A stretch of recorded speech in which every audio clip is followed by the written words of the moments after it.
Dans les archives départementales de Dijon, un dossier scellé depuis près de 2 siècles porte une inscription troublante gravée au fer rouge. Affaire Célestine Beaumont, décès suspect, classification confidentielle par ordre du préfet, accès interdit jusqu'en 2034. Ce que contient ce dossier défie toute explication rationnelle et remet en question tout ce que nous croyons savoir sur la justice du XIXe siècle. Car cette affaire, soigneusement étouffée par les autorités de l'époque, révèle l'un des crimes les plus sordides jamais commis dans la paisible campagne bourguignonne. Avant de poursuivre cette investigation dans les méandres sombres de l'histoire bourguignonne, abonnez-vous à cette chaîne et dites-moi en commentaire de quelle ville vous nous écoutez ce soir.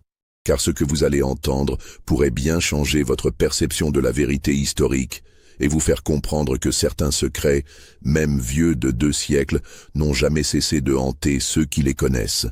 L'année 1834 marque un tournant dans l'histoire de la Bourgogne. Sous la monarchie de Juillet, Louis-Philippe règne depuis 4 ans, apportant une relative stabilité politique après les turbulences révolutionnaires et napoléoniennes. La région viticole connaît une prospérité sans précédent, portée par l'expansion du réseau ferroviaire qui facilite l'exportation des grands crus vers Paris et l'étranger. Les grandes familles de négociants en vin accumulent des fortunes considérables, rivalisant avec l'ancienne noblesse terrienne et bâtissant des demeures somptueuses dans les collines qui dominent les vignobles dorés. Cette nouvelle bourgeoisie d'affaires développe un art de vivre raffiné, mélange d'ostentation et de traditionnalisme, cherchant à égaler l'aristocratie d'Ancien Régime tout en adoptant les méthodes commerciales modernes. Les salons bourguignons de cette époque rivalisent d'élégance avec ceux de Paris, attirant artistes, écrivains et hommes politiques dans des réceptions somptueuses où se nouent alliances matrimoniales et contrats commerciaux. C'est dans ce contexte d'émulation sociale et d'enrichissement rapide que se dresse le château de Montclair, joyau architectural de la famille Beaumont depuis 3 générations.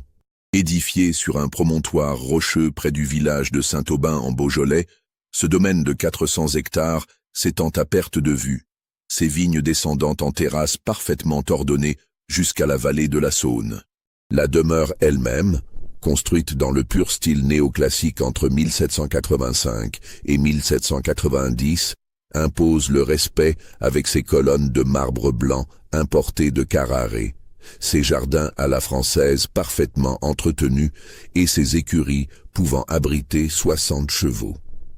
L'architecture intérieure du château témoigne du raffinement extrême de ses propriétaires. Salon orné de boiseries dorées, bibliothèque contenant plus de 3000 ouvrages reliés cuir, galerie de portraits de famille, salle de bal pouvant accueillir 200 invités.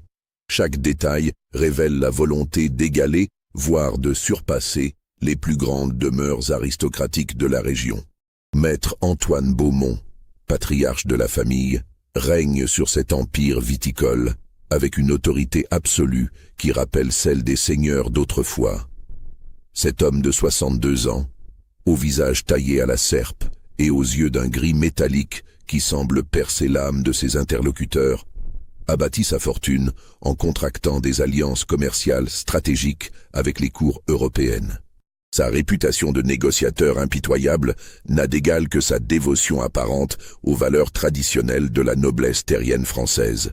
Orphelin dès l'âge de 15 ans, Antoine a hérité d'un domaine modeste qu'il a transformé en empire commercial, grâce à une intelligence redoutable et une absence totale de scrupules moraux.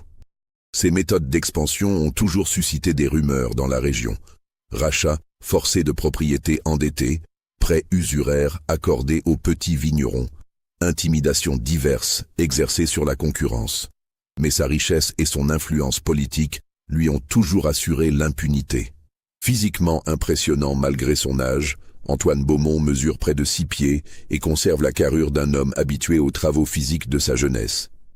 Ses mains, aux ongles toujours parfaitement entretenus, gardent la force de celles qui ont longtemps manié la bêche et le sécateur. Son regard, d'une froideur glaciale, ne signe jamais, même dans les situations les plus tendues.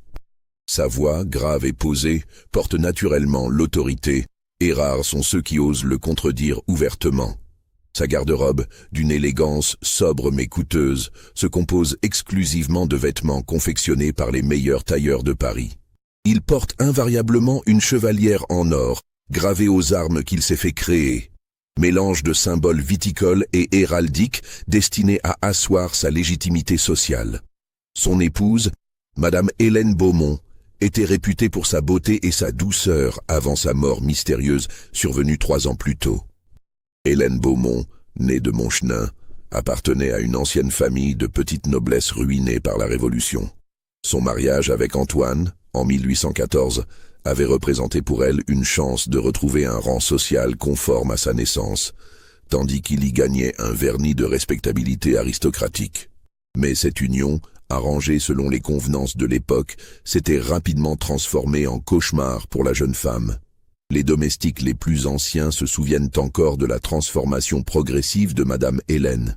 D'abord rayonnante et sociable, elle était devenue de plus en plus recluse, évitant les réceptions et passant ses journées enfermée dans ses appartements. On la voyait parfois errer dans les jardins au petit matin, vêtue seulement de sa chemise de nuit, le regard perdu dans le vague. Sa mort, survenue en octobre 1831, avait officiellement été attribuée à une fièvre maligne, mais les circonstances exactes n'avaient jamais été éclaircies.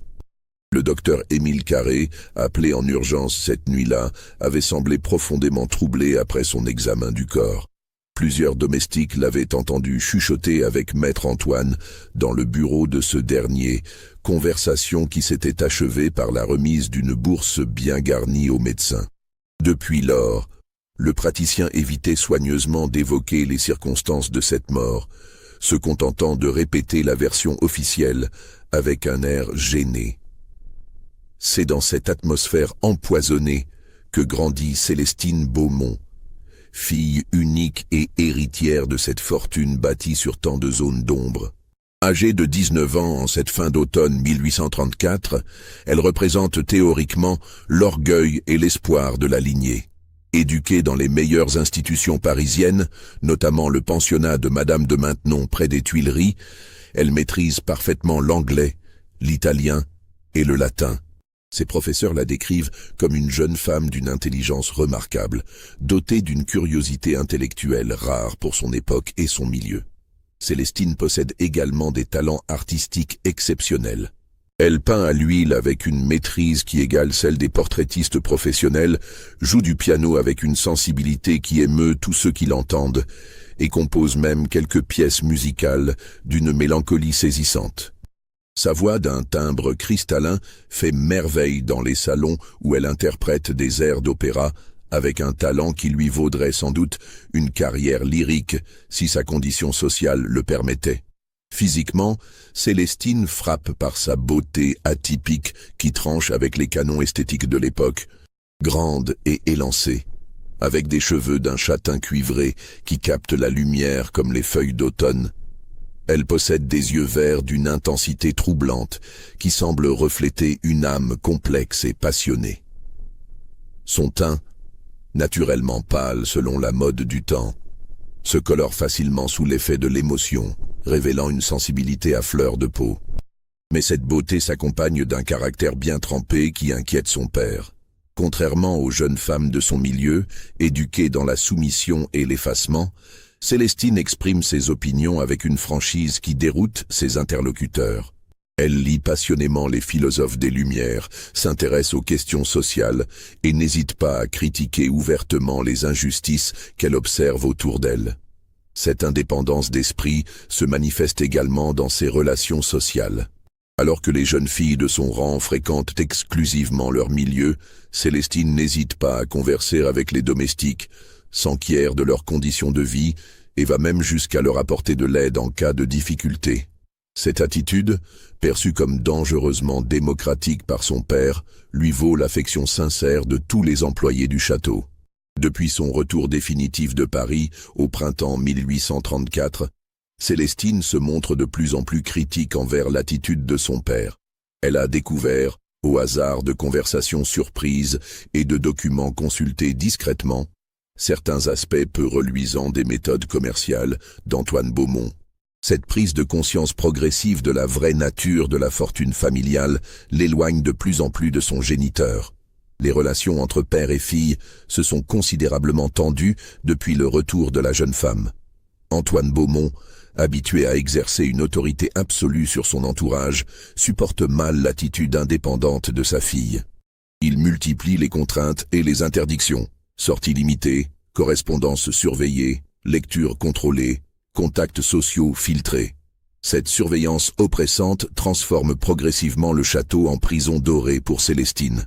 Le personnel domestique du château se compose d'une quinzaine de personnes, toutes originaires de la région et employées depuis de nombreuses années par la famille. Cette fidélité n'est pas seulement le fruit de la générosité du maître. Antoine Beaumont sait récompenser la loyauté, mais il sait aussi punir impitoyablement toute forme de déloyauté. Plusieurs domestiques licenciés par le passé n'ont jamais retrouvé d'emploi dans la région, victimes d'un mystérieux boycottage qui les a contraints à l'exil. Margot Dubois, femme de chambre de Célestine depuis 5 ans, représente l'une des rares personnes en qui la jeune femme a confiance.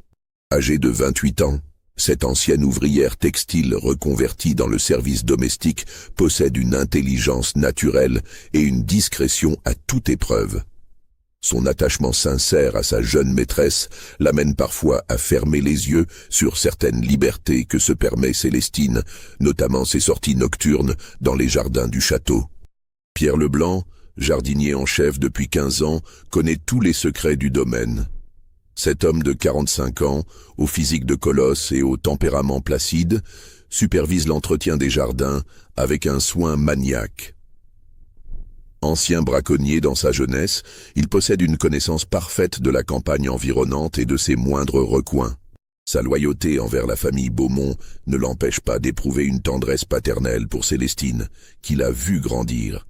Marie Garcin, cuisinière depuis 20 ans, règne sur les cuisines du château avec une autorité incontestée.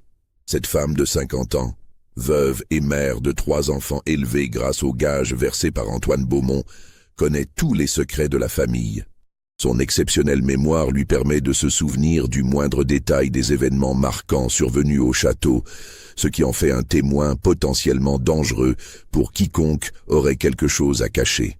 Le 23 octobre 1834 s'annonce comme une journée d'automne particulièrement belle en Bourgogne. Un soleil pâle perce la brume matinale, illuminant les vignes aux couleurs cuivrées et dorant les murs de pierre blonde du château de Montclair. À cette heure précise, selon son habitude immuable, Margot Dubois gravit l'escalier de marbre qui mène aux appartements de sa jeune maîtresse, portant sur un plateau d'argent le thé matinal de Célestine. La femme de chambre frappe délicatement à la porte, selon le protocole établi, puis attend la réponse habituelle de Célestine avant d'entrer. Mais ce matin-là, aucun son ne lui parvient de l'intérieur de la chambre. Inquiète, car sa maîtresse est toujours éveillée à cette heure, Margot frappe une seconde fois, plus fort. Le silence persistant l'alarme suffisamment pour qu'elle se décide à entrer sans permission. Transgression grave, dans une maison où l'étiquette règne en maître. La chambre de Célestine, vaste pièce de 30 mètres carrés ornée de tentures de soie bleue et de meubles en acajou de Cuba, présente un spectacle inhabituel. Le lit à baldaquin, habituellement parfaitement ordonné au réveil de la jeune femme, demeure intact, ses draps de lin immaculés n'ayant visiblement pas été défaits. Les vêtements que Célestine portait la veille sont soigneusement pliés sur la bergère près de la cheminée, mais aucune trace de la chemise de nuit qu'elle avait l'habitude de revêtir pour dormir. Plus troublante encore, Margot remarque que la fenêtre donnant sur les jardins est grande ouverte, ses volets battant au vent d'automne dans un claquement sinistre qui résonne dans la chambre vide. Cette fenêtre, située au 2e étage du château, surplombe les jardins à la française d'une hauteur de près de 10 mètres. Jamais Célestine n'avait l'habitude de la laisser ouverte la nuit, craignant les courants d'air qui lui donnaient des migraines. C'est en se penchant à cette fenêtre pour refermer les volets que Margot aperçoit la silhouette qui se balance doucement sous l'ancienne tonnelle de rose à une 30aine de mètres de la façade principale. Dans la lumière blafarde de l'aube, elle distingue d'abord mal ce qui attire son regard, croyant à un linge oublié par les jardiniers. Mais lorsque ses yeux s'habituent à la distance et à la pénombre, l'horreur de la réalité la frappe comme un coup de massue. Célestine Beaumont pend au bout d'une corde de chanvre. Vêtue seulement de sa robe de chambre de soie blanche, ses pieds nus oscillant à quelques centimètres du sol pavé de la tonnelle. Ses longs cheveux cuivrés tombent devant son visage comme un voile funèbre, et ses bras pendent le long de son corps, dans une immobilité qui ne laisse aucun doute sur son état. Le cri de Margot, un hurlement d'épouvante qui semble jaillir du plus profond de ses entrailles, résonne dans tout le château comme un tocsin funèbre. Ce cri, d'une puissance et d'une détresse inouïes, réveille en sursaut domestiques et maîtres, brisant brutalement la sérénité matinale du domaine. En quelques secondes, toute la maisonnée se précipite vers les appartements de Célestine, les serviteurs montant 4 à 4 les escaliers, tandis que maître Antoine surgit de sa chambre en robe de chambre.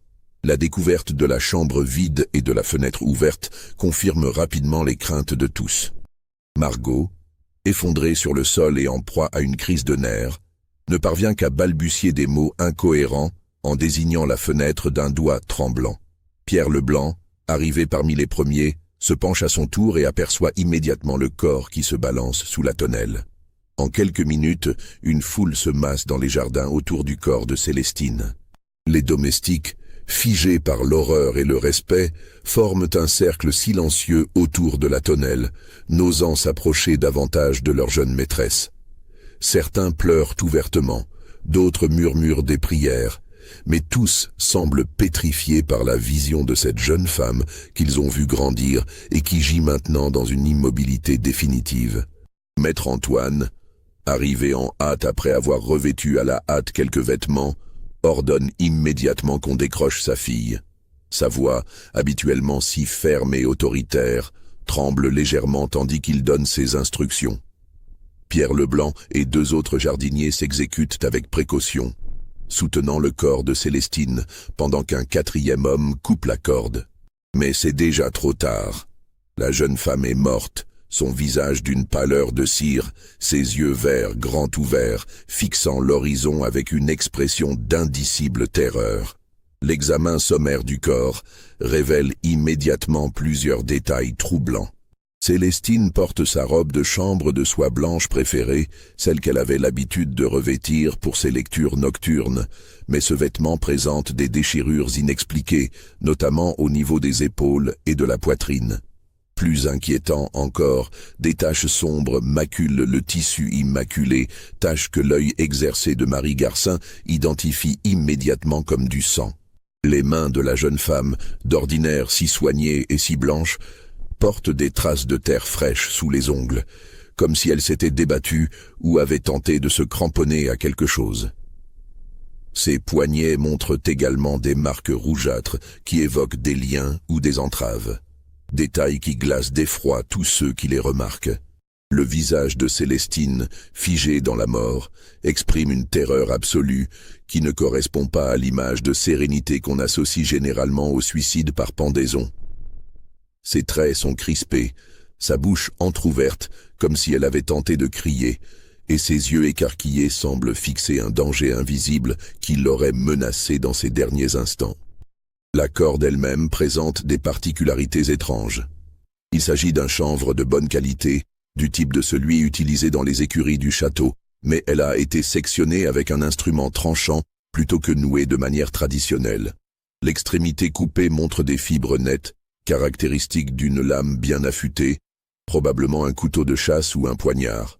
Le docteur Émile Carré, médecin du village et ami de longue date de la famille Beaumont, arrive au château 1 heure après la découverte du drame.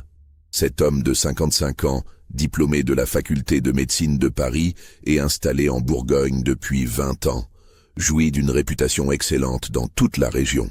Sa clientèle, composée principalement de familles aisées, lui assure une situation financière confortable et une position sociale respectable. Mais le docteur Carré entretient avec Antoine Beaumont des relations qui dépassent le simple cadre professionnel. Les 2 hommes se connaissent depuis l'enfance, ayant grandi dans le même village, et leurs familles sont liées par des liens d'affaires complexes. Le médecin a notamment investi une partie de ses économies dans l'expansion du domaine viticole de Beaumont, devenant ainsi son créancier mais aussi son débiteur en cas de difficulté. L'arrivée du praticien au château ce matin du 23 octobre s'effectue dans des circonstances particulièrement dramatiques. Appelé d'urgence par un domestique envoyé au galop, il ne sait rien des détails de la tragédie et s'attend à soigner une maladie subite ou un accident. La découverte du corps de Célestine le frappe de stupeur et l'émeut visiblement, car il a assisté à la naissance de la jeune femme et l'a soignée tout au long de son enfance. Son examen préliminaire du corps s'effectue dans le salon principal du château, où le corps de Célestine a été transporté et allongé sur un divan recouvert d'un drap blanc. Maître Antoine assiste à cet examen, mais sa présence visiblement perturbée et ses interventions répétées gênent le travail du médecin. À plusieurs reprises, Beaumont interrompt l'examen pour poser des questions pressantes sur les causes probables de la mort, manifestant une nervosité qui tranche avec son flegme habituel. L'examen révèle des détails troublants que le docteur Carré confie d'abord au seul maître Beaumont dans le bureau de ce dernier, loin des oreilles indiscrètes. Les marques sur le cou de la jeune femme ne correspondent pas exactement à celles qu'aurait dû laisser une pendaison volontaire. Le sillon tracé par la corde apparaît irrégulier et incomplet, comme si la strangulation s'était effectuée en 2 temps ou par d'autres moyens avant la mise en scène de la pendaison. Plus troublant encore, l'examen approfondi du corps révèle des traces de violence qui ne peuvent s'expliquer par une mort volontaire. Des ecchymoses sur les bras et les jambes témoignent d'une lutte, tandis que des marques sur les poignets confirment l'hypothèse d'une entrave. Le docteur Carré découvre également des signes qui l'amènent à soupçonner que Célestine a pu subir des violences d'ordre sexuel, mais la délicatesse de l'époque l'empêche d'approfondir cet aspect de l'examen. L'état de la robe de chambre de la défunte pose également question. Les déchirures du tissu, nettes et rectilignes, semblent avoir été causées par un instrument tranchant plutôt que par des ronces ou des aspérités naturelles. De plus, la répartition des taches de sang sur le vêtement ne correspond pas au schéma qu'aurait dû produire une simple pendaison. Mais le détail le plus troublant de cet examen demeure l'état des mains de Célestine.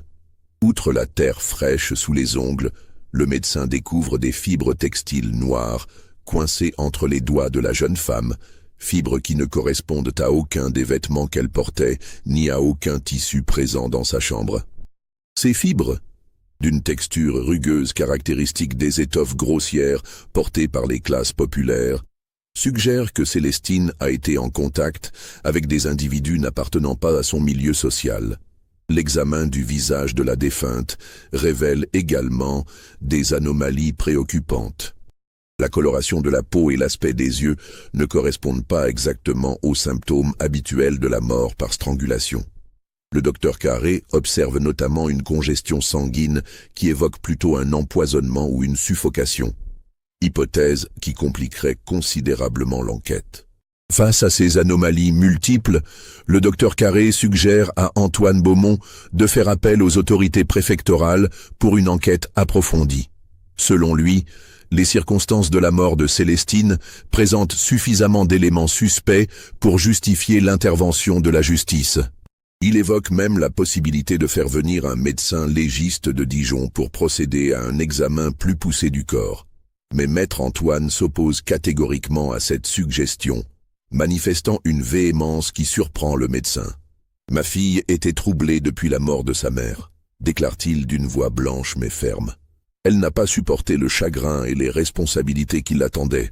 C'est un suicide, docteur, un moment d'égarement tragique, et nous devons respecter sa mémoire en gardant cette tragédie dans l'intimité familiale. » Antoine Beaumont développe son argumentation avec une logique implacable qui révèle une préparation minutieuse.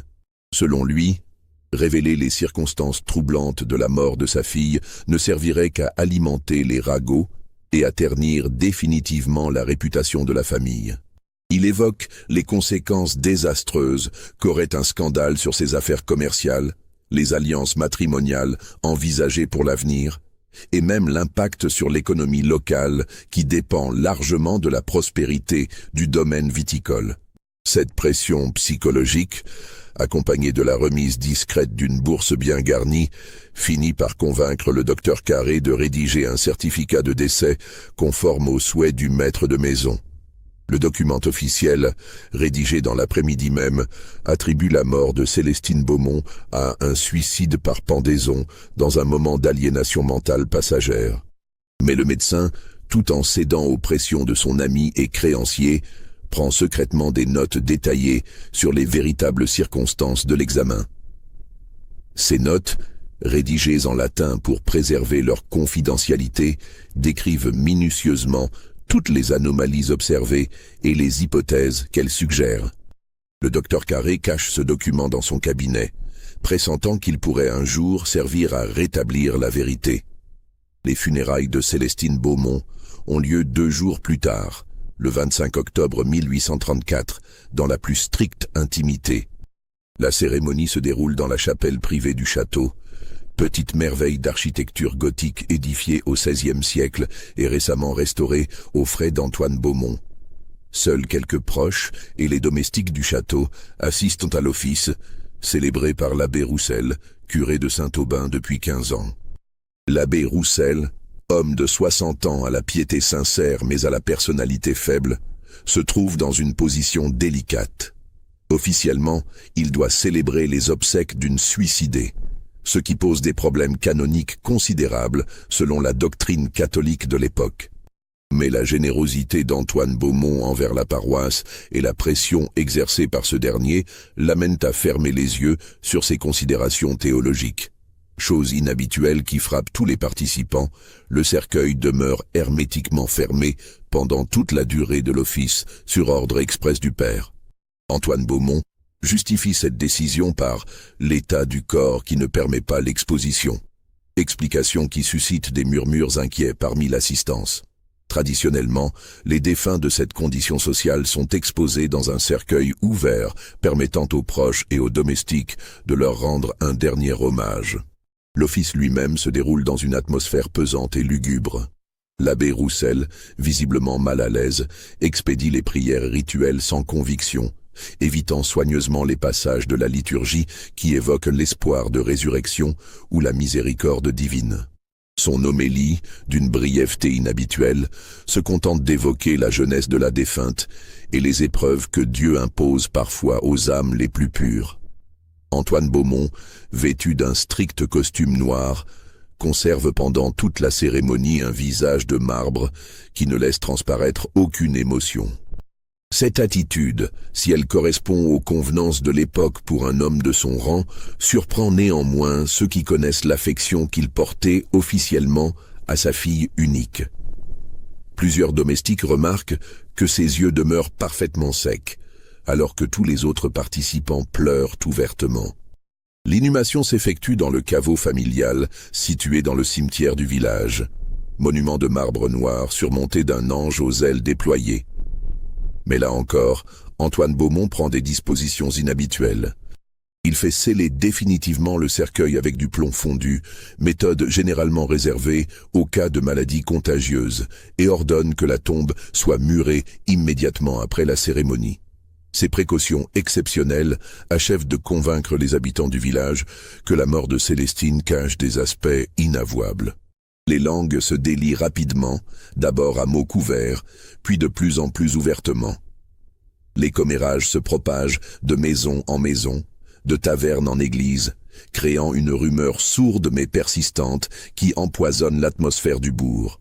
Margot Dubois, bouleversée par sa macabre découverte et traumatisée par les événements, confie à sa sœur Jeannette, blanchisseuse au bourg, les détails troublants qu'elle a observés cette nuit tragique. Selon elle, la chambre de mademoiselle Célestine présentait des signes évidents de lutte que l'enquête officielle a délibérément ignorés. Les meubles étaient déplacés, raconte-t-elle en sanglotant. La coiffeuse était renversée et il y avait des objets brisés partout sur le sol. Jamais mademoiselle Célestine n'aurait laissé sa chambre dans un tel état. Plus troublant encore, Margot révèle l'existence de traces de pas boueux sur le parquet ciré de la chambre, empreintes qu'elle a distinctement observées avant l'arrivée de maître Antoine. Ces traces, de pointure masculine et en nombre important, prouvaient la présence de plusieurs hommes dans les appartements privés de la jeune femme. Mademoiselle portait des chaussons de soie immaculés quand je l'ai vue la dernière fois, précise la femme de chambre. Ces traces de boue ne pouvaient pas venir d'elle. Pierre Leblanc, jardinier en chef du domaine depuis 15 ans, révèle pour sa part une information capitale à son épouse Marie, qui la transmet rapidement aux autres femmes du village. La corde utilisée pour la pendaison provenait effectivement de la sellerie du château, mais elle avait été découpée avec un instrument tranchant d'une précision remarquable, probablement un couteau de chasse à lame effilée. J'ai examiné cette corde de près quand on l'a décrochée, confie-t-il. Jamais mademoiselle Célestine n'aurait su manier une telle lame. Elle avait horreur de la violence, elle ne supportait même pas qu'on saigne les volailles devant elle, et elle s'évanouissait à la vue du sang. Le jardinier révèle également que la tonnelle où a été trouvé le corps n'était pas accessible depuis la fenêtre de Célestine par un chemin direct. Pour s'y rendre depuis ses appartements, la jeune femme aurait dû traverser tout le château, descendre au rez-de-chaussée, sortir par la porte principale et parcourir une 50aine de mètres dans les jardins. Un tel trajet, effectué en robe de chambre et pieds nus par une nuit froide d'octobre, paraît hautement improbable pour une personne dans un état de détresse suicidaire. Plus troublant encore, plusieurs domestiques rapportent avoir entendu distinctement des voix d'hommes dans les appartements de Célestine la nuit précédant sa mort. Marie Garcin, cuisinière depuis 20 ans au château et dont les quartiers se situent directement sous les appartements de la jeune femme, jure avoir perçu des éclats de voix vers minuit, puis des bruits de pas lourds et des mouvements de meubles qui ont duré près d'1 heure. Ce n'étaient pas des voix de femmes, précise Marie avec conviction. J'ai distinctement entendu au moins 3 hommes différents et leurs voix étaient dures, menaçantes. Il y a eu aussi des bruits de lutte, des chocs sourds contre les murs, et à un moment j'ai cru entendre mademoiselle Célestine crier. Mais quand je suis monté pour m'enquérir de la situation, maître Antoine m'a intercepté dans l'escalier et m'a ordonné de regagner mes quartiers immédiatement. Selon la cuisinière, Antoine Beaumont lui a alors expliqué qu'il recevait des associés pour affaires urgentes et que sa présence n'était pas souhaitée dans cette partie du château. Cette explication, déjà peu crédible en raison de l'heure tardive, devient totalement invraisemblable quand Marie révèle qu'elle n'a aperçu aucune voiture d'invités dans la cour d'honneur, ni entendu le moindre bruit de chevaux ou d'attelage. Le comportement du maître de maison dans les jours suivant le drame intrigue également tous ceux qui l'observent. Antoine Beaumont, habituellement si soucieux de l'entretien parfait de sa propriété et attaché aux traditions familiales, ordonne la destruction immédiate et complète de la tonnelle où sa fille a été trouvée. Cette décision, prise dès le lendemain des obsèques, surprend d'autant plus que cette tonnelle, construite 50 ans plus tôt, représentait l'un des ornements les plus appréciés des jardins. Les rosiers centenaires qui composaient cette tonnelle, variété rare importée d'Angleterre à grands frais, sont arrachés sans ménagement et brûlés sur place. Les structures de fer forgé, finement ouvragées par un artisan de Dijon, sont démontées et fondues comme de vulgaires ferrailles. En 3 jours, il ne reste plus rien de ce lieu chargé d'histoire familiale, comme s'il fallait effacer toute trace matérielle de l'événement tragique. Cette destruction systématique s'accompagne d'une réorganisation complète des appartements de Célestine. Tous les meubles sont changés, les tentures remplacées, le parquet entièrement poncé et reverni. Les effets personnels de la jeune femme disparaissent mystérieusement, probablement brûlés ou enterrés en secret. En quelques semaines, il ne reste plus rien qui puisse rappeler la présence de Célestine Beaumont au château. Parallèlement à ces destructions matérielles, Antoine Beaumont entreprend une campagne systématique de contrôle de l'information. Il convoque individuellement chaque domestique pour lui rappeler les clauses de confidentialité inscrites dans leur contrat de travail, menaçant de licenciement immédiat et de poursuites judiciaires quiconque répandrait des ragots malveillants sur la famille ou les circonstances de la mort de sa fille. Cette pression s'accompagne paradoxalement de gratifications financières substantielles pour tous les employés du château. Chacun reçoit l'équivalent de 6 mois de gage, officiellement en reconnaissance de leur dévouement pendant cette épreuve douloureuse. Mais tous comprennent parfaitement qu'il s'agit en réalité du prix de leur silence, et que toute indiscrétion future aurait des conséquences dramatiques pour leur avenir. Si ces révélations vous donnent déjà des frissons, et que vous commencez à entrevoir l'ampleur de la conspiration qui se met en place, dites-moi en commentaire ce que vous pensez qu'il s'est réellement passé cette nuit-là au château de Montclair. Était-ce vraiment un suicide, ou assistons-nous à la mise en scène d'un crime parfait? N'oubliez pas de liker cette vidéo pour soutenir notre enquête dans les archives oubliées de l'histoire, car ce que vous allez découvrir maintenant va bouleverser votre perception de cette affaire. 3 semaines après les obsèques, un événement inattendu vient bouleverser la version officielle des faits et relancer les soupçons qui couvaient sourdement dans la région. Le 15 novembre 1834, Maître Julien Fontaine, notaire à Beaune et ami d'enfance de Célestine Beaumont, se présente au château avec une expression grave et un document qui va faire exploser la vérité. Maître Fontaine, homme de 42 ans jouissant d'une réputation irréprochable dans sa profession, entretient depuis des années des relations cordiales avec la famille Beaumont. Il a notamment rédigé plusieurs contrats commerciaux pour Antoine et conseillé la famille lors de diverses transactions immobilières. Mais surtout, il a servi de correspondant et de confident à Célestine pendant ses études parisiennes, relation qui s'est développée en une amitié sincère, fondée sur une communauté d'intérêts intellectuels. Cette amitié entre un homme de 40 ans et une jeune femme de 19 ans, pour inhabituelle qu'elle soit dans la société de l'époque, s'explique par les circonstances particulières de leur rencontre. Fontaine, ancien étudiant brillant de la Sorbonne et passionné de littérature, avait été sollicité par Antoine Beaumont pour superviser l'éducation juridique de sa fille. Les leçons particulières s'étaient rapidement transformées en discussions passionnées sur la philosophie, l'histoire et les questions sociales de l'époque. Célestine, privée d'interlocuteurs intellectuels dans son milieu familial, avait trouvé en Fontaine un mentor et un ami capable de comprendre ses aspirations et ses inquiétudes. Cette relation, parfaitement chaste mais empreinte d'une complicité réelle, avait permis à la jeune femme de développer sa personnalité et ses convictions en dehors de l'influence paternelle. C'est dans ce contexte que Célestine avait pris l'habitude de confier à Fontaine ses préoccupations les plus intimes, notamment ses doutes croissants sur les activités de son père.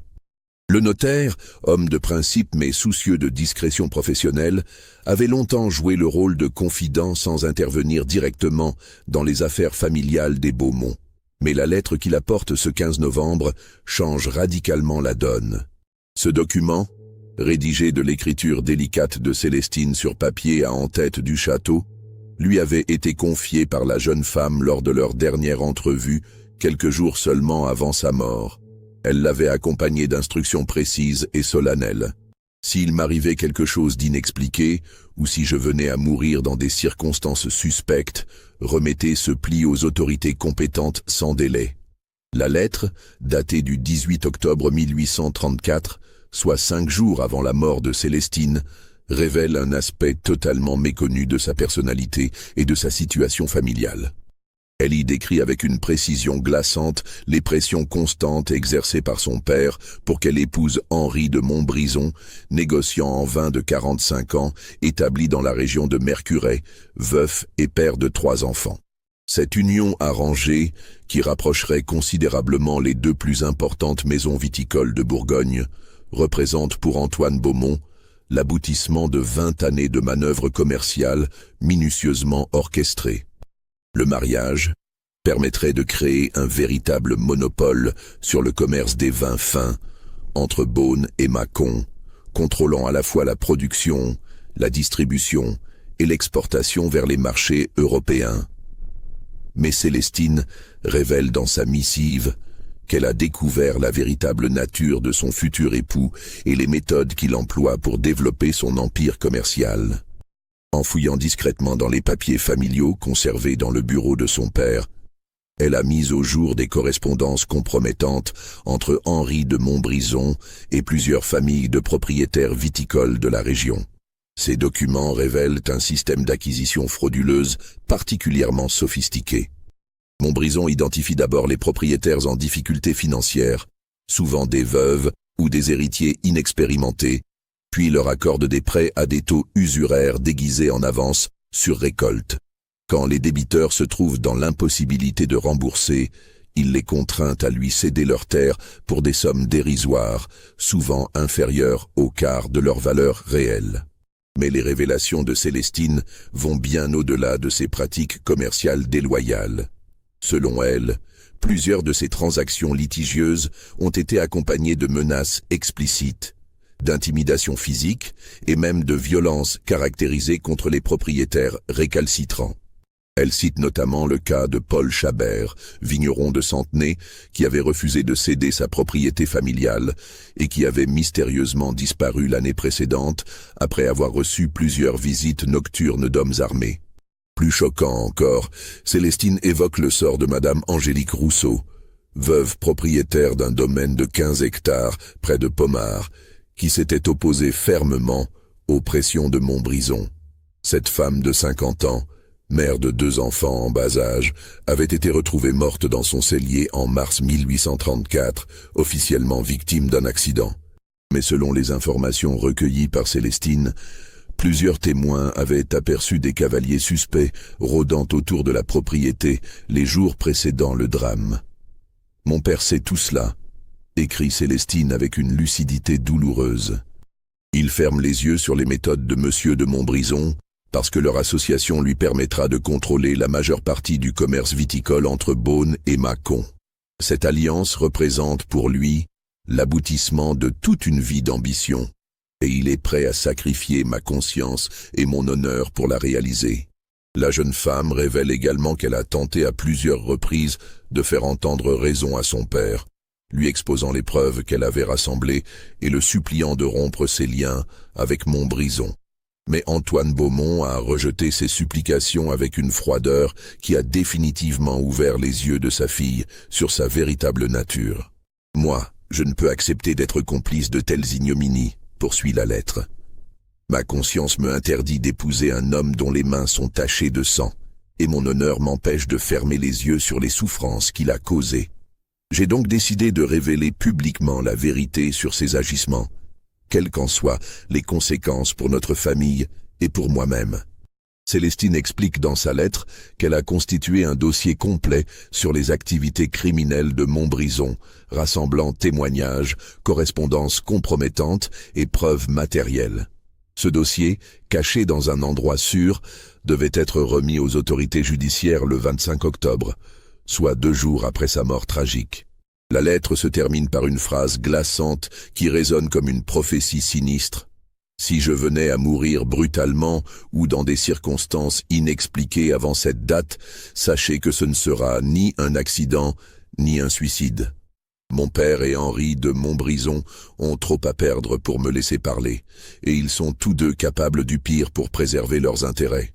Si vous lisez ces lignes, c'est que leurs craintes se sont révélées plus fortes que leur humanité. » Maître Fontaine, profondément troublé par ces révélations posthumes, passe plusieurs jours dans un état de perplexité douloureuse avant de prendre une décision. Il connaît Antoine Beaumont depuis l'enfance, a grandi dans le même village et conserve de lui l'image d'un homme ambitieux, certes, mais pas fondamentalement mauvais. La possibilité qu'un homme de cette éducation et de cette position sociale puisse être impliqué dans la mort de sa propre fille lui semble d'abord inconcevable. Mais il connaissait aussi Célestine, et jamais elle n'aurait rédigé de telles accusations à la légère. Son intelligence, sa droiture morale et son sens de la justice étaient reconnus par tous ceux qui l'avaient côtoyé. De plus, certains éléments de la lettre correspondent à des rumeurs qui circulent depuis longtemps dans la région sur les méthodes douteuses d'Henri de Montbrison. Le notaire entreprend donc discrètement sa propre enquête, utilisant ses relations professionnelles pour vérifier certaines affirmations de Célestine.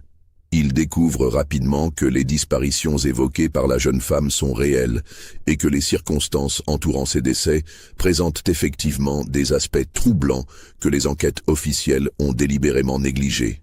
Le cas de Paul Chabert, le vigneron de Centenay, s'avère particulièrement révélateur. Fontaine apprend que cet homme de 35 ans, père de famille sans histoire, avait effectivement reçu plusieurs visites intimidantes avant sa disparition. Sa femme, interrogée discrètement par le notaire, confirme que des hommes armés s'étaient présentés à plusieurs reprises à leur domicile, réclamant le remboursement immédiat d'une dette que son mari contestait formellement. Quant à Madame Rousseau, la veuve de Pomard, les circonstances de sa mort présentent des anomalies que l'enquête officielle n'a pas approfondies. Selon ses voisins, cette femme en parfaite santé avait reçu plusieurs lettres de menaces dans les semaines précédant sa mort, lettres qu'elle avait montrées au maire du village en réclamant protection. Mais ces documents ont mystérieusement disparu des archives municipales après le décès de la veuve. Ces vérifications confortent Fontaine dans la conviction que les accusations de Célestine reposent sur des faits réels et non sur des fantasmes d'imagination. La jeune femme avait effectivement découvert l'existence d'un réseau criminel organisé et sa détermination à le dénoncer publiquement constituait une menace mortelle pour ses dirigeants. Finalement, après une semaine de réflexion douloureuse, le notaire décide de porter la lettre de Célestine au procureur du roi à Dijon. Cette décision lui coûte car elle signifie la rupture définitive avec Antoine Beaumont et probablement la perte d'une part importante de sa clientèle. Mais sa conscience professionnelle et son affection pour la mémoire de Célestine l'emportent sur ses intérêts personnels.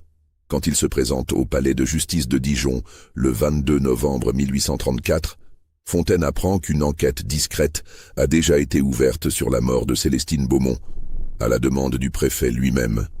Cette information le surprend, car rien dans les cercles juridiques de Beaune ne laissait supposer l'existence d'une telle investigation officielle.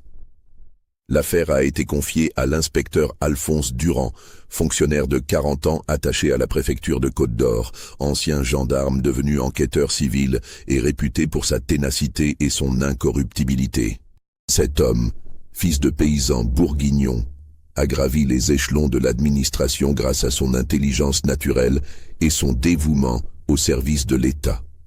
Durand, qui s'apprêtait justement à se rendre au château de Montclair pour y mener ses premières investigations, accueille avec un intérêt évident les révélations apportées par le notaire. La lettre de Célestine confirme ses propres soupçons et lui fournit des pistes d'enquête qu'il n'aurait jamais pu découvrir par lui-même. L'inspecteur Alphonse Durand arrive au château de Montclair le 25 novembre 1834, accompagné d'un greffier et d'un médecin légiste dépêchés spécialement de Paris. Cette équipe officielle, arrivée dans une berline aux armes de la préfecture, provoque immédiatement un émoi considérable au château et dans tout le village. Antoine Beaumont les accueille avec une politesse glaciale qui ne dissimule pas son mécontentement. Vêtu d'un costume noir de coupe impeccable, il conserve son attitude hautaine habituelle, mais ceux qui le connaissent bien remarquent les signes d'une nervosité inhabituelle. Mains légèrement tremblantes, regard fuyant, tic nerveux au niveau de la mâchoire. « Messieurs, déclare-t-il d'emblée, je ne comprends pas la nécessité de cette enquête. Ma fille s'est donné la mort dans un moment d'égarement passager, et je souhaite que sa mémoire soit respectée. Cette intrusion dans notre deuil familial me paraît parfaitement déplacée et douloureuse. Mais l'inspecteur Durand, homme de terrain habitué aux tentatives d'intimidation, ne se laisse pas impressionner par les protestations du maître de maison. Sa première demande consiste à examiner les appartements de Célestine, qui ont été soigneusement nettoyés et réorganisés depuis le drame. Cette visite révèle immédiatement l'ampleur des transformations effectuées pour éliminer toute trace des événements de la nuit tragique. Durand remarque immédiatement que le parquet de la chambre a été entièrement poncé et reverni, éliminant définitivement toute trace des fameuses empreintes boueuses mentionnées par la femme de chambre.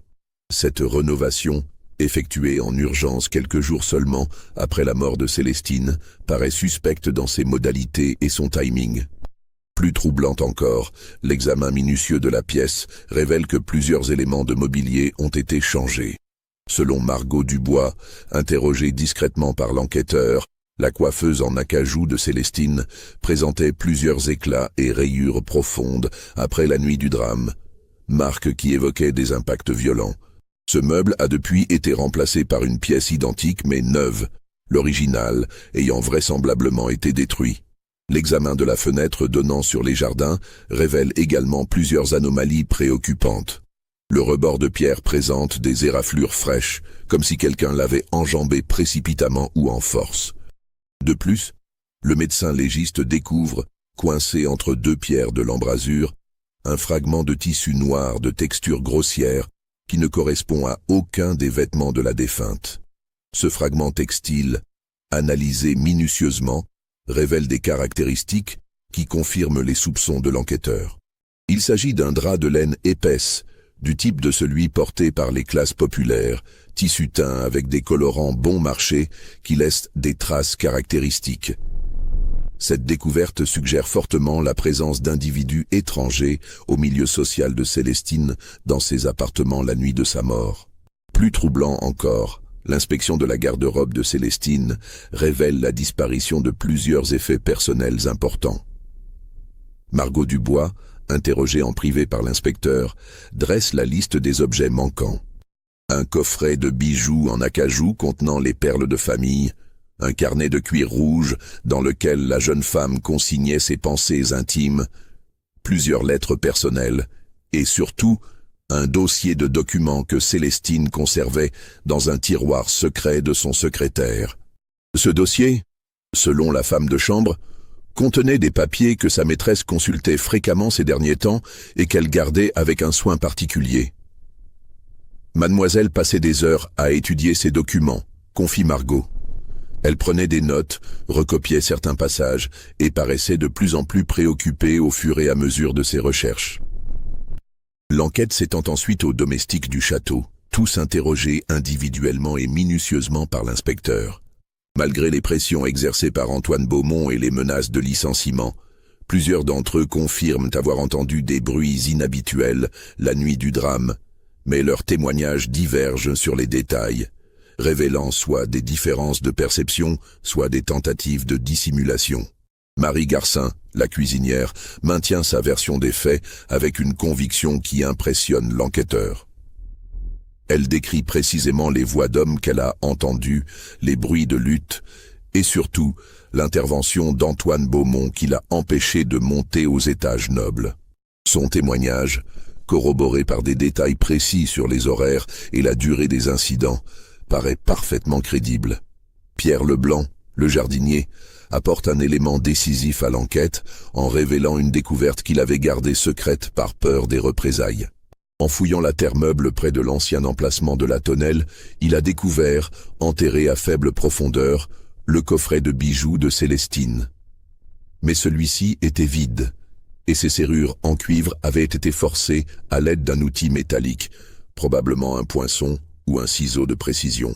Cette découverte confirme définitivement que la mort de la jeune femme n'était pas un simple suicide, mais bien le résultat d'un acte criminel prémédité. L'enterrement du coffret suggère que les coupables ont voulu faire disparaître les preuves de leur forfait, mais qu'ils n'ont pas eu le temps de les emmener plus loin du château. L'inspecteur Durand décide alors d'étendre son investigation aux relations d'affaires d'Antoine Beaumont, et notamment à son association avec Henri de Montbrison. Il découvre rapidement l'existence du projet de mariage entre Célestine et Montbrison, ainsi que les enjeux commerciaux considérables de cette union arrangée. Les registres du commerce consultés à Beaune révèlent l'ampleur des transactions prévues entre les deux hommes d'affaires. Une visite au domaine de Montbrison, situé à une quinzaine de kilomètres de Montclair, près du village de Mercurey, lui révèle un homme visiblement nerveux, presque affolé par l'enquête en cours. Henri de Montbrison, homme de 45 ans, au physique imposant et au regard dur, tente d'abord de minimiser ses relations avec la famille Beaumont, affirmant qu'il s'agissait de simples projets commerciaux sans engagement définitif. Mais l'enquêteur qui a soigneusement préparé cet interrogatoire le confronte rapidement aux contradictions de ses déclarations. Les documents consultés dans les études notariales prouvent que les négociations matrimoniales étaient très avancées, et qu'un contrat de mariage avait même été rédigé, ne manquant plus que la signature des futurs époux. Henri de Montbrison prétend n'avoir pas quitté sa propriété la nuit du 22 au 23 octobre, affirmant avoir passé la soirée à étudier ses comptes dans son bureau et s'être couché vers 10 heures. Mais son palefrenier, Thomas Girard, interrogé séparément dans les écuries, révèle une version totalement différente des événements de cette nuit cruciale. Selon Girard, homme de 30 ans au service de Montbrison depuis 5 ans, son maître est effectivement sorti vers 11 heures du soir avec 2 de ses hommes de confiance. Victor Lebrun, ancien braconnier reconverti en garde-chasse, et Augustin Moreau, homme à tout faire réputé pour sa force physique et sa discrétion absolue. Les 3 hommes sont partis à cheval, bien équipés et armés, donnant l'impression de se rendre à un rendez-vous important. Ils ne sont rentrés qu'à l'aube, précise le palefrenier, leurs chevaux couverts de sueur et de boue, comme s'ils avaient galopé longtemps sur les chemins de campagne. Monsieur de Montbrison avait l'air très préoccupé, et il a ordonné qu'on nettoie immédiatement les montures et qu'on les mette au repos pendant plusieurs jours. Plus troublant encore, Girard révèle que son maître avait brûlé des vêtements dans la cour de la ferme le lendemain matin, fait inhabituel car Montbrison, homme économe, donnait généralement ses habits usagés aux domestiques. Ces vêtements, selon le palefrenier, présentaient des taches sombres qui ressemblaient à du sang. Quand l'inspecteur demande à examiner les chevaux utilisés cette nuit-là, Montbrison prétend qu'ils ont été vendus à un marchand ambulant quelques jours plus tôt pour cause de maladie. Mais les registres de l'écurie consultés par Durand prouvent que ces animaux étaient en parfaite santé et représentaient une valeur considérable, rendant leur vente précipitée hautement suspecte. Les découvertes de l'inspecteur Durand commencent à inquiéter sérieusement Antoine Beaumont et Henri de Montbrison. Les 2 hommes se rencontrent en secret dans une auberge isolée de la campagne bourguignonne, l'auberge du Cerf Blanc, située près du hameau de Chassagne, croyant échapper à toute surveillance.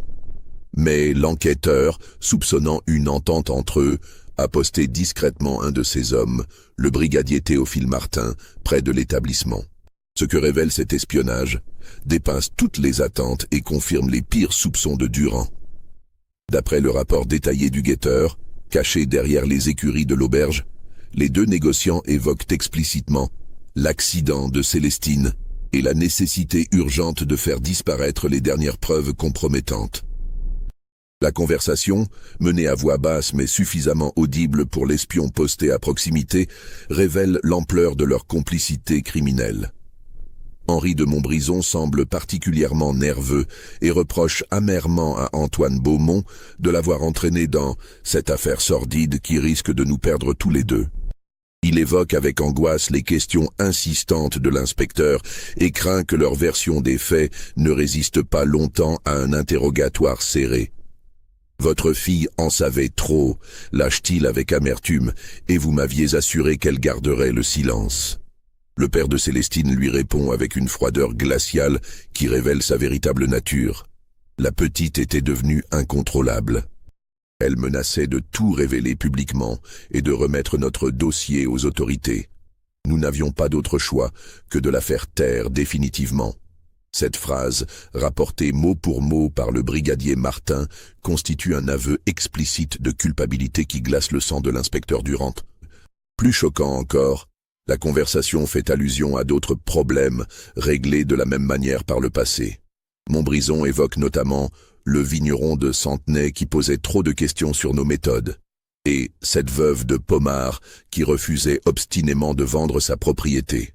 Ces références correspondent exactement aux disparitions mystérieuses que Célestine avait mentionnées dans sa lettre posthume au notaire Fontaine. Les 2 hommes discutent également des moyens de faire pression sur l'inspecteur Durand pour qu'il abandonne son enquête. Antoine Beaumont révèle qu'il a déjà pris contact avec le député de la circonscription, M. de Lamartine, et avec plusieurs notables dijonnais pour faire jouer ses relations politiques. Cet enquêteur commence à devenir gênant, déclare-t-il. Il faut le faire muter dans une région éloignée avant qu'il ne découvre trop de choses. Henri de Montbrison propose une solution plus radicale encore. Et s'il lui arrivait un accident, comme aux autres, Un inspecteur qui tombe de cheval sur une route de campagne, cela arrive tous les jours. Cette suggestion monstrueuse révèle que les deux criminels sont prêts à tout pour préserver leur secret, y compris à éliminer un représentant de l'autorité publique. La conversation se termine par la mise au point d'un plan destiné à détruire les dernières preuves compromettantes. Montbrison doit récupérer et brûler toutes les correspondances échangées avec Beaumont concernant leurs activités illégales, tandis que ce dernier se charge de faire disparaître définitivement les documents que Célestine avait rassemblés contre eux. Fort de ces éléments accablants, l'inspecteur Durand demande immédiatement au procureur du roi l'autorisation de procéder à l'arrestation des deux suspects. Son rapport, rédigé dans la nuit même, détaille méthodiquement toutes les preuves rassemblées et les témoignages recueillis. Il estime disposer d'éléments suffisants pour obtenir leur condamnation devant une cour d'assises. Mais sa requête se heurte à un obstacle inattendu et révélateur de la corruption qui gangrène l'appareil judiciaire de l'époque. Antoine Beaumont et Henri de Montbrison disposent d'appuis politiques considérables qui dépassent largement le cadre départemental. Le premier entretient des relations étroites avec plusieurs ministres parisiens, clients réguliers de ses vins fins, tandis que le second finance discrètement les campagnes électorales de nombreux élus locaux. Le préfet de Côte-d'Or, M. Alphonse de Rieder, convoque personnellement l'inspecteur Durand dans son bureau pour lui enjoindre de faire preuve de la plus grande prudence dans cette affaire délicate et complexe. Sans remettre officiellement en cause la validité de l'enquête, il souligne avec insistance les risques de déstabilisation économique et sociale que pourrait entraîner l'effondrement simultané de deux des plus importantes maisons viticoles de la région. « Inspecteur », déclare le préfet avec une autorité teintée de menace, « vous devez comprendre que cette affaire dépasse largement le cadre d'un simple fait divers criminel. Les entreprises de messieurs Beaumont et Montbrison emploient directement ou indirectement plus de 300 familles dans la région. Leur faillite provoquerait un chômage massif et des troubles sociaux que nous ne pouvons nous permettre en cette période de tension politique. Cette pression hiérarchique place Durand dans une situation morale impossible. Convaincu de la culpabilité des deux hommes d'affaires et révolté par l'impunité dont ils bénéficient, il ne dispose pas de l'autorité politique nécessaire pour les faire arrêter.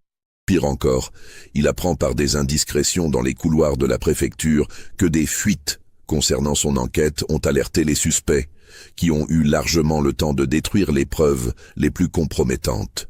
C'est dans ce contexte de tension extrême qu'un événement dramatique vient bouleverser le cours de l'investigation et confirmer les craintes les plus sombres de l'inspecteur. Le 8 décembre 1834, soit 2 semaines après sa convocation chez le préfet, le docteur Émile Carré, qui avait examiné le corps de Célestine le matin de sa découverte, est retrouvé mort dans son cabinet médical dans des circonstances particulièrement suspectes. La découverte du corps du docteur Carré s'effectue dans des conditions qui rappellent étrangement celles de Célestine Beaumont. C'est son aide-soignant, le jeune Paul Bertrand, qui trouve le praticien effondré sur le sol de son cabinet, apparemment victime d'une attaque d'apoplexie, selon les premiers constats. Mais plusieurs détails troublants suggèrent immédiatement qu'il ne s'agit pas d'une mort naturelle. Le bureau du médecin présente un désordre inhabituel pour un homme réputé méticuleux et ordonné. Des papiers sont éparpillés sur le sol, plusieurs tiroirs ont été forcés, et l'armoire contenant les dossiers médicaux a été entièrement vidée. Plus inquiétant encore, le coffre-fort personnel du docteur a été ouvert à l'aide d'outils spécialisés, révélant un cambriolage en règle plutôt qu'une mort accidentelle. L'examen du corps, effectué par un confrère du docteur Carré, révèle des anomalies qui contredisent la thèse de l'apoplexie. Le défunt présente des traces d'ecchymose au niveau du cou et des bras, suggérant une lutte ou des violences. De plus, ses ongles portent des traces de peau humaine, indiquant qu'il s'est défendu contre ses agresseurs. Mais le détail le plus révélateur demeure l'état de ses vêtements. La redingote du médecin présente des déchirures caractéristiques d'une agression, et ses poches ont été systématiquement fouillées et vidées. Ces éléments, combinés au saccage du cabinet, prouvent indiscutablement que le docteur Carré a été assassiné pour l'empêcher de révéler des informations compromettantes. L'inspecteur Durand, alerté immédiatement de ce nouveau drame, comprend que les coupables sont passés à l'offensive pour éliminer les témoins gênants. Il interroge Margot Dubois, l'ancienne femme de chambre de Célestine, qui lui révèle une information capitale. Le docteur Carré avait demandé à la revoir quelques jours avant sa mort pour préciser certains détails de sa macabre découverte. Selon la domestique, le médecin semblait avoir découvert quelque chose d'important dans ses notes d'examen de Célestine. Quelque chose qu'il voulait vérifier auprès d'elle avant de faire son devoir de citoyen. Il l'avait questionnée minutieusement sur l'état exact de la chambre de sa maîtresse, sur les traces qu'elle avait observées, et surtout sur les horaires précis des événements de cette nuit tragique. Le docteur était très nerveux, se souvient Margot. Il regardait sans cesse par-dessus son épaule, comme s'il craignait d'être suivi ou espionné. Il m'a dit qu'il avait découvert des incohérences dans le rapport qu'il avait rédigé sur ordre de maître Antoine, et qu'il ne pouvait plus vivre avec ce mensonge sur la conscience. Cette révélation confirme que le docteur Carré s'apprêtait effectivement à révéler la vérité sur les circonstances de la mort de Célestine, ce qui représentait une menace mortelle pour Antoine Beaumont et Henri de Montbrison. Son assassinat, déguisé en mort naturelle, s'inscrit parfaitement dans la logique criminelle des deux hommes d'affaires. L'enquête de l'inspecteur Durand connaît un tournant décisif grâce à une découverte fortuite qui va enfin révéler toute la vérité sur les événements de cette nuit d'octobre 1834. En fouillant méthodiquement le cabinet du docteur Carré après son assassinat, les enquêteurs mettent la main sur un dossier soigneusement caché derrière une fausse cloison que les meurtriers n'avaient pas découverte. Ce dossier, marqué de la mention « confidentielle », à ouvrir seulement en cas de décès suspect, contient non seulement les véritables conclusions de l'autopsie de Célestine Beaumont, mais aussi des éléments compromettants sur plusieurs autres décès survenus dans la région ces dernières années. Le docteur Carré, rongé par les remords, avait minutieusement documenté tous les crimes auxquels il avait été mêlé de près ou de loin.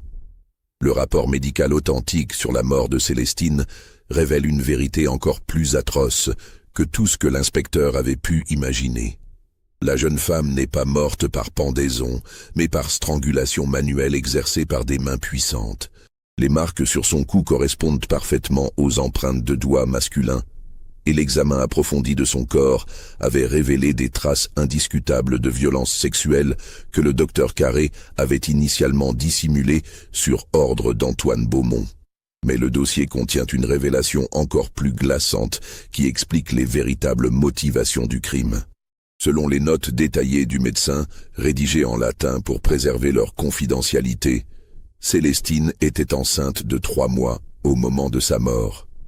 Cette grossesse, soigneusement dissimulée, explique peut-être les véritables raisons de son assassinat et révèle l'ampleur de l'ignominie commise par ces meurtriers. L'inspecteur Durand reconstitue alors le déroulement probable des événements de cette nuit tragique d'octobre, s'appuyant sur tous les éléments rassemblés au cours de son enquête. Henri de Montbrison s'est rendu au château de Montclair vers 11 heures du soir, accompagné de ses 2 hommes de main, Victor Lebrun et Augustin Moreau, pour une dernière tentative de négociation avec Célestine.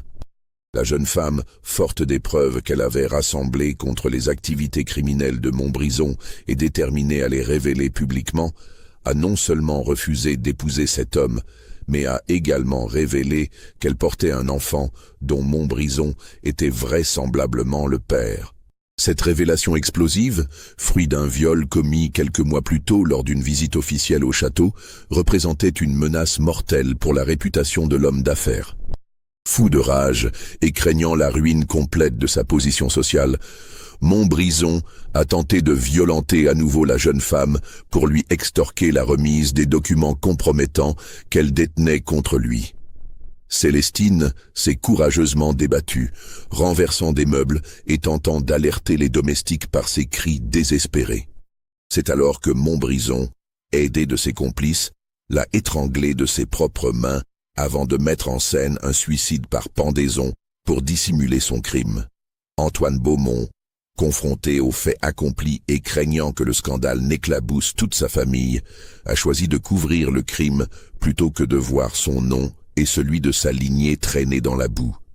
Il a activement participé à la mise en œuvre de la machination, éliminant les preuves, achetant le silence des témoins potentiels et contraignant le docteur Carré à rédiger un faux certificat de décès. Cette complicité post-mortem fait de lui un complice à part entière du meurtre de sa propre fille, révélant une nature monstrueuse, dissimulée derrière les apparences de la respectabilité bourgeoise. Sa participation active à l'étouffement de l'enquête et son rôle dans l'assassinat ultérieur du docteur Carré confirme qu'il était prêt à tout pour préserver ses intérêts commerciaux et sa position sociale. Malgré ces preuves accablantes et la reconstitution précise des événements, l'inspecteur Durand se heurte à un mur de silence et de corruption qui dépasse largement ses capacités d'intervention. Les autorités préfectorales, informées des nouvelles découvertes, maintiennent leur position de prudence extrême et refusent catégoriquement d'autoriser l'arrestation des suspects. Le préfet de Rieder convoque une nouvelle fois Durand pour lui signifier officiellement l'arrêt de son enquête. « Inspecteur », lui déclare-t-il avec une autorité sans appel, « cette affaire a assez duré et causé suffisamment de troubles dans la région.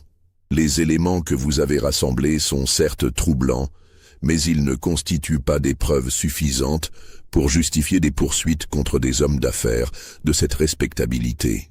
Cette décision politique, prise dans l'intérêt supérieur de l'ordre public, révèle l'ampleur de la corruption qui gangrène l'appareil judiciaire de l'époque.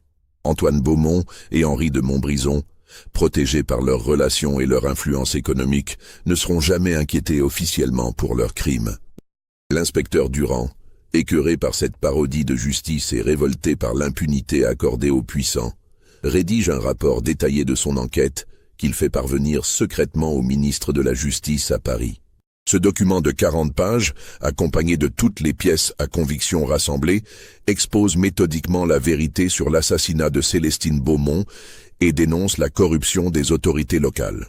Mais ce rapport disparaît mystérieusement des archives du ministère quelques semaines après sa réception, et Durand lui-même est muté dans une circonscription reculée de l'Aube, officiellement pour service rendu à l'État. Cette mutation disciplinaire déguisée constitue en réalité une sanction pour avoir osé s'attaquer à des intérêts trop puissants. Les conséquences de cette affaire étouffée se font sentir pendant des années dans toute la région bourguignonne. Antoine Beaumont, rongé par la culpabilité et la paranoïa, sombre progressivement dans une folie qui le rend de plus en plus imprévisible et dangereux. Il transforme son château en véritable forteresse, s'entourant de gardes armés et vivant dans la terreur constante d'être découvert. Sa santé mentale se dégrade rapidement. Il souffre d'hallucinations récurrentes où il voit Célestine lui reprocher sa trahison, refuse de dormir dans son lit par peur des cauchemars et sursaute au moindre bruit inhabituel. Les domestiques qui osent encore travailler pour lui le décrivent comme un homme brisé, vieilli prématurément, qui passe ses journées à arpenter les couloirs du château en marmonnant des phrases incohérentes. Il meurt finalement en 1841, dans des circonstances mystérieuses qui alimentent encore aujourd'hui les légendes locales. Retrouvé dans sa bibliothèque, effondré devant le portrait de sa fille, il semble avoir succombé à une crise cardiaque, mais son visage figé dans la mort exprime une terreur absolue qui trouble profondément tous ceux qui le voient. Le château de Montclair est vendu aux enchères l'année suivante, mais aucun acquéreur ne s'y installe durablement. La propriété gagne rapidement une réputation sinistre qui perdure encore aujourd'hui, les habitants de la région évitant soigneusement de s'en approcher, surtout la nuit. Plusieurs tentatives de réhabilitation échouent mystérieusement, les nouveaux propriétaires fuyant tous après quelques mois de résidence. Henri de Montbrison connaît un sort à peine plus enviable que son complice. Ses affaires périclitent rapidement, minées par une série de scandales financiers qui éclatent les uns après les autres. Ses méthodes criminelles, partiellement révélées par l'enquête avortée, deviennent de notoriété publique et ruinent définitivement sa réputation commerciale. En 1847, 13 ans après l'assassinat de Célestine, il est retrouvé mort dans sa cave, officiellement victime d'un accident lors de la dégustation de ses vins.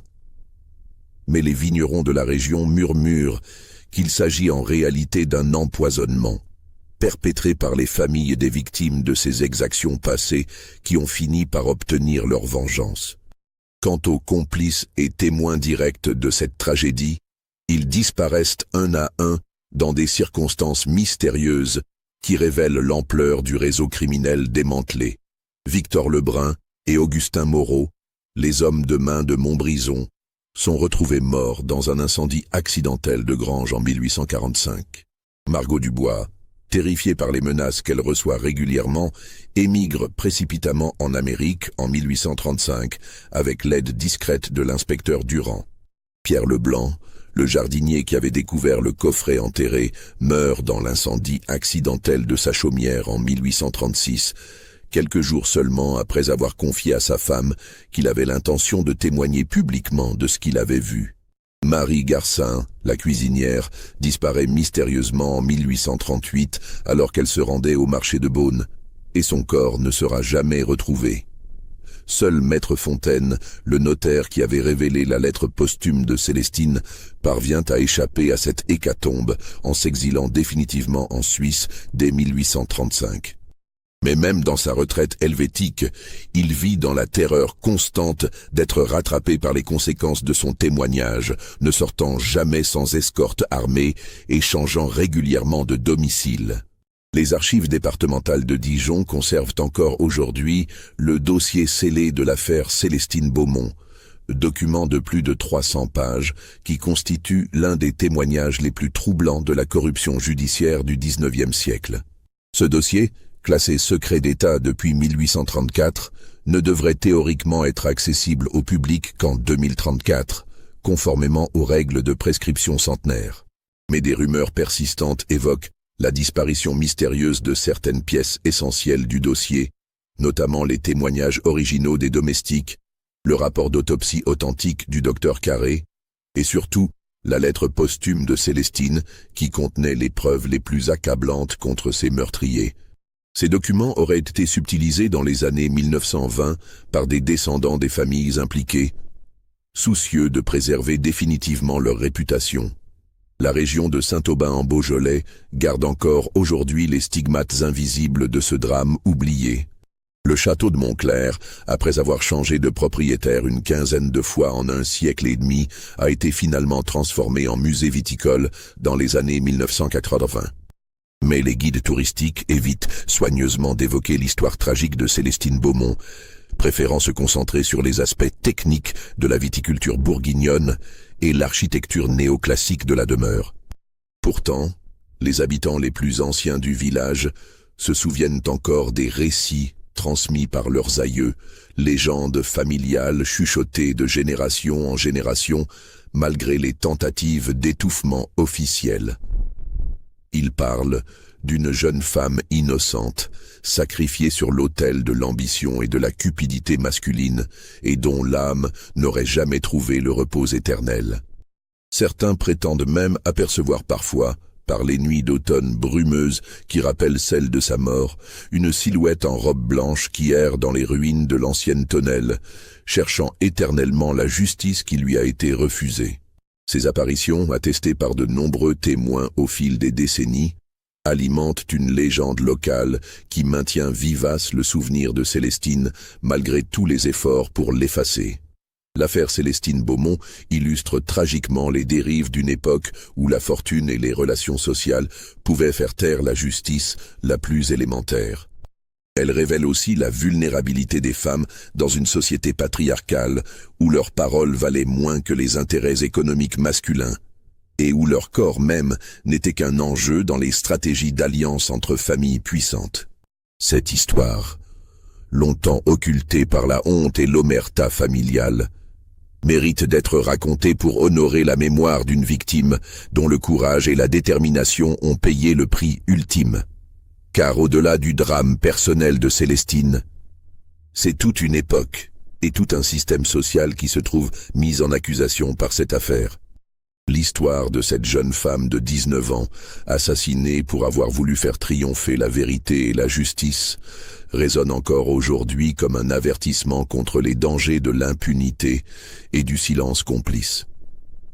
Elle nous rappelle que la lutte pour la justice n'est jamais acquise et que chaque génération doit reconquérir les valeurs que d'autres ont payées de leur vie.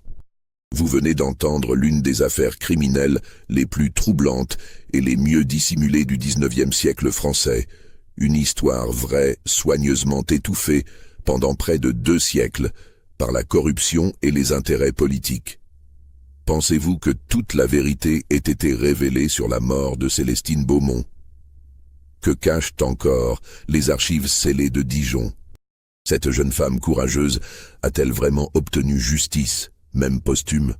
Dites-le-moi en commentaire, n'hésitez pas à partager vos théories sur les zones d'ombre qui subsistent dans cette affaire. Abonnez-vous à cette chaîne pour découvrir d'autres secrets enfouis de l'histoire officielle. Et partagez cette enquête avec tous ceux qui, comme vous, pensent que la vérité mérite toujours d'être révélée, même après 2 siècles de silence organisé. Car l'histoire officielle n'est souvent que le récit écrit par les vainqueurs et les puissants. Les véritables victimes, elles, n'ont que nous pour faire entendre leur voix par-delà les siècles et les tentatives d'effacement. Ne les oublions jamais, car leur mémoire est notre responsabilité collective.